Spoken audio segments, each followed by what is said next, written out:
What's up, guys? Chase fan number 9 here. And I want to talk about this past weekend's races at ISM Raceway, and we'll go from there. It's now past 12:30, so let's get this finished and done with. So first off, Derek Kraus is your King and then West champion. Congrats to him and the guys at Bill McAnally Racing. They definitely deserved it. And that's pretty much all I gotta say.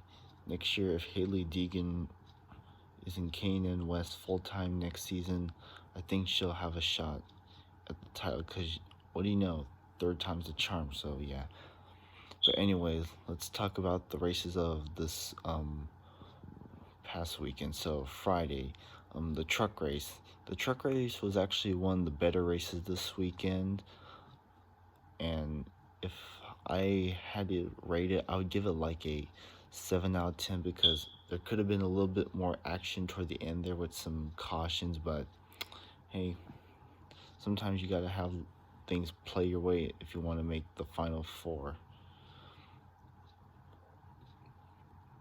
So anyways, for the truck race, so start of the race, apparently looks like the inside lane is not a good choice for the start of the race, especially when you don't have a teammate with you, because we all know Austin Hill is the lone driver for the team, and he unfortunately spun the tires on the start, which allowed Friesen to beat him to the line.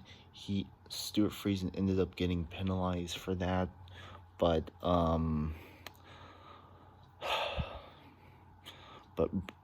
Brandon Jones, however, his spin, which I believe was caused by him making contact with another driver, I'm not sure who exactly, ended up saving Stuart Friesen's chances of winning. So yeah, one of our local teams from California, Bill McAnally Racing, their truck was entered into the race with K&N West champion Derek Kraus. He was having a good race up until he unfortunately crashed out the race about like in stage 2 or something. He got taken out by John Hunter Nemechek, but I don't think it was intentional or anything. So yeah, it looked kind of hard too, so yeah, that was unfortunate. But yeah, Kraus did continue for a while, but unfortunately that pretty much ended his race a couple laps later.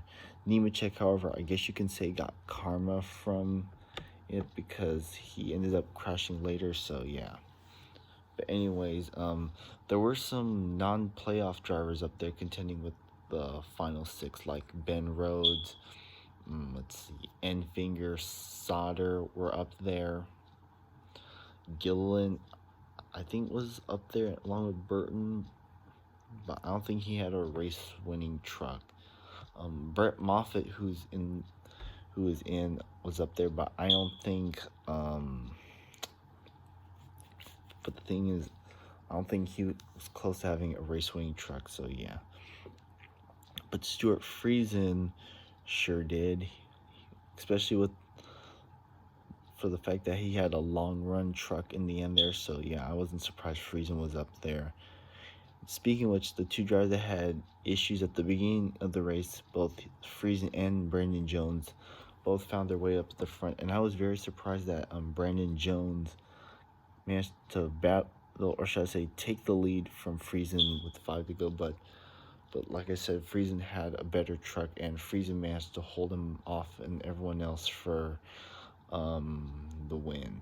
And I'm so happy Friesen won, or as Zaire Bayer called him, Freddie Mercury won, because I never thought Friesen would never win again, but I guess that night was just his night. So with that win and him completing tech, he's in the final 4 for Miami, along with Moffitt, Chastain, and Crafton.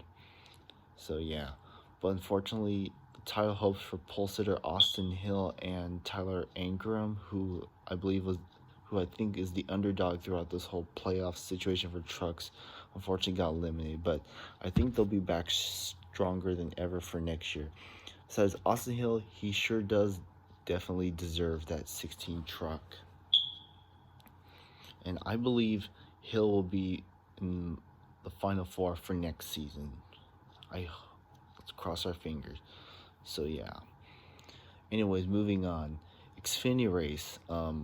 Christopher Bell was the pole sitter, and he actually chose the outside lane for the start, I believe, and I think that's a good choice for him. And for those that don't know, I wasn't home to watch the race, so yeah. But however, though, I did have my Xfinity mobile app my phone, and I said I wasn't gonna watch the race, but you know what, I decided to change my mind on all that. So yeah, the beginning was pretty good. Stages 1 and 2 are basically the Christopher Bell show, nothing too special really. So yeah, damn, itchy all over. So anyways, it was pretty much Christopher Bell and the big three, along with Heath, Custer, and Reddick up there. And there were some other people up there, regardless if they were in or not. Nemechek, Brandon Jones, Cindric, Gregson. And there was at one point in the race where Annett was actually outrunning Tyler Reddick. He was running as high as third, so that was pretty good to see. Zane Smith was up there. Brandon Jones was up there, but I don't think he was up there for long, so yeah. And for for Christopher Bell, he was having a great run until that one pit stop, stage 3, pretty much screwed him over. He got caught speeding, I think, and he had to start the back. And then many laps later, he unfortunately cut a tire, and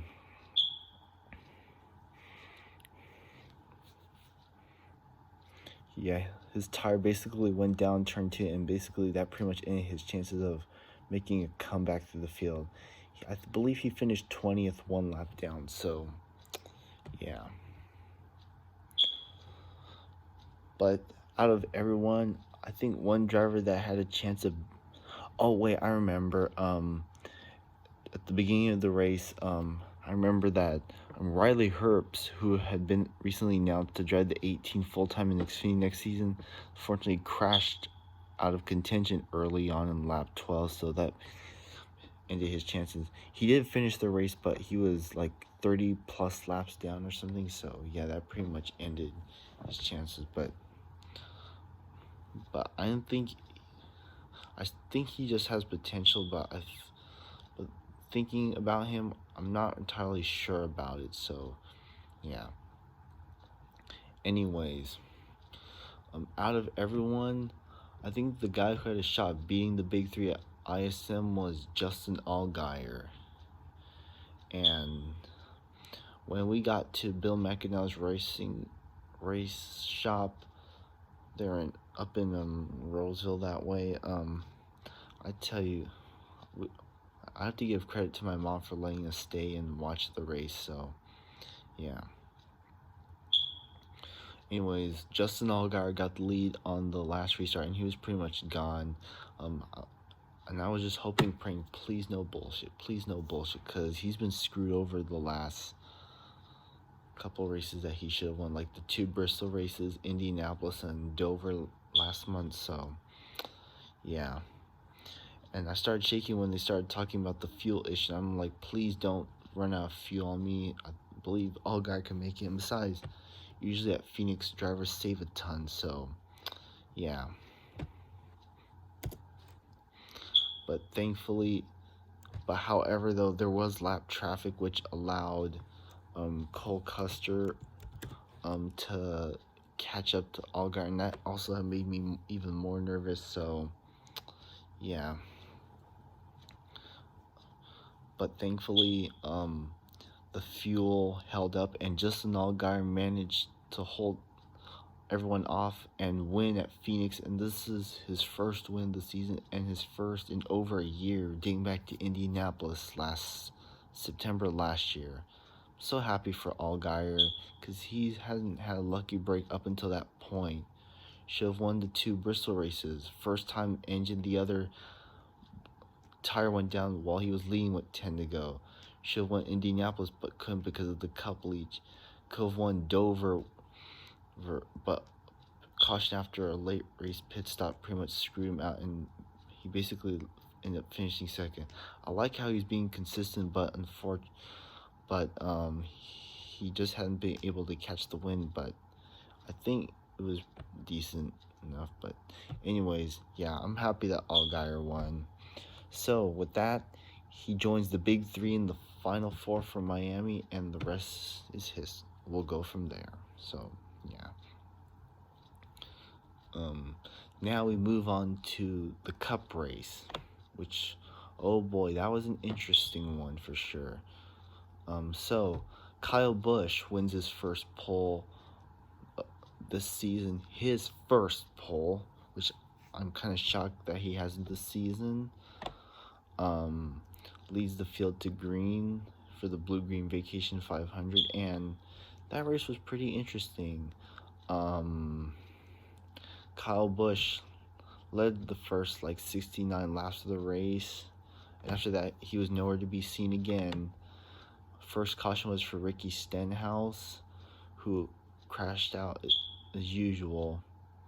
Then we had the 2 stage cautions, which were won by both Denny Hamlin and Joey Logano, who were running up there along with Elliott, Busch, Larson, Keselowski, Blaney, and all the drivers that were left in the final, along with the rest of the remaining playoff drivers. So yeah, after Busch stopped leading, it was basically a battle between Hamlin, Keselowski, and Logano. But Hamlin had the dominant car at the race, so yeah. And stage 3 happened. Now we get to the part that you all want me to talk about. So basically, there was some intense racing there within the last couple laps of the stages, which that was pretty cool. There was 3 wide racing. Blaney also had a shot at winning too, so yeah. But anyways, what happened was, I believe Chase Elliott, I don't think it was contact for Hamlin. I believe it was either low air pressure or he ran over something which caused the tire to go down in turns 1 and 2, which basically ended his title hopes. So yeah, which explains the whole rage video that I posted last Sunday. So yeah, it was unfortunate, but that's just racing for you. Then after that, it was a long green flag run. It was 130 laps based on what I heard. And I gotta tell you, that was one long green flag run. I don't mind the long green flag runs, but I believe there could have been more cautions. But yeah, the only Chevrolet that led in the race was Kurt Busch. But that was during the pit stops around the lap 240 mark. I'm looking at Racing Reference. Yes, it was. So, and after that was pretty much the Denny Hamlin. Stage 3 was basically the Denny Hamlin show. So, yeah. Besides, Hamlin's had a good history at Phoenix. He won there in 2012, but in the spring race. So, yeah. So I wasn't surprised he was up there. Basically at that point, I was either rooting for anyone but Harvick, Logano, and Kyle Busch. So yeah. And also there was lap traffic as well that played a factor, so I wasn't surprised either. But then as we got down to 9 laps to go, we had that late race caution for John Hunter Nemechek, who hit the wall in turns 1 and 2. It was basically caught on a cell phone camera, not an NBCSN camera. So yeah, I don't know what was up with that. Some people think they should have, that NASCAR should not have thrown the caution, but it is what it is. So yeah, and basically at that point, please, anyone but Logano or Busch to win. It was pretty much Hamlin at this point. And he did show it on that restart with 3 to go. He managed to hold off Blaney, who restarted on the inside, and Kyle Busch. I mean, some drivers did, the remaining lead lap cars managed to pit, including Hamlin. So yeah, I believe Hamlin. Oh yeah, Hamlin and Blaney took 2 tires. The other 6 took 4. So, and how many cars finished on the lead lap? 15 cars. Okay, so yeah, not even close to half the field. So yeah. Anyways, Denny Hamlin had a great restart there on that last caution, and he managed to hold everyone off. And with that, Hamlin pretty much held off his teammate Blaney and the rest of them to win the Cup race at Phoenix. So with that, he, along with teammates Kyle Busch and Martin Truex and Joey Logano, are basically in the Final Four. And unfortunately, my top 2 favorite drivers, along with Blaney and Logano, were out. And kind of sad that Elliott, Larson, and Blaney got eliminated. But hey, there's stuff to learn for next year. So who knows what next year might show. But I'm glad Logano's not in the Final Four. Thank God. But yeah. So that pretty much concludes it. So the Final Four for all 3 series have been set. For the Cup race, I would have to give it like a 5 out of 10. It's not because my favorite driver crashed out. It's just that there could have been more cautions in that one long green flag run. But yeah. But anyways, that's pretty much all I got to say.